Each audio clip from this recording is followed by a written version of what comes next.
అందరికీ నమస్కారం అండి ఫ్రెండ్స్. మనం ఇప్పుడు అంతర్వేదిలో గోదావరి తల్లి సముద్రుడు కలిసిన చోట ఉన్నాం. ఈ స్పాట్ గురు ఆకారంలో ఉందండి. సాగర సంగమ ప్రదేశం.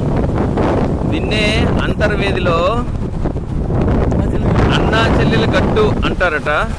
మనమందరం సాధారణంగా గోదావరిని సముద్రదేవుడిని భర్తభార్యలుగా పొరపడుతుంటాం, కానీ ఇక్కడ చెప్తున్నారు అన్నా చెల్లెలుగా వ్యవహరిస్తున్నారు. అన్నా చెల్లెల గట్టు చూడండి. చూస్తే మనకి ఇటువైపు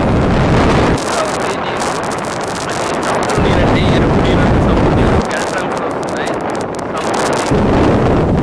ఇటువైపు ఇలా ఇటువైపు చేతివైపు తిరిగితే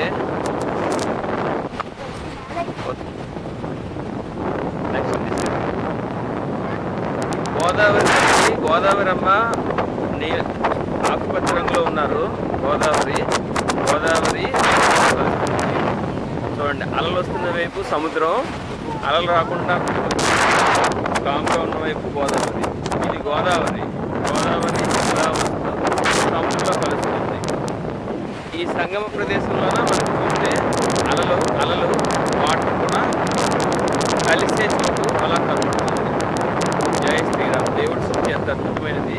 మన కోసం జీవరాశి అంతా కలిసి జీవించాలని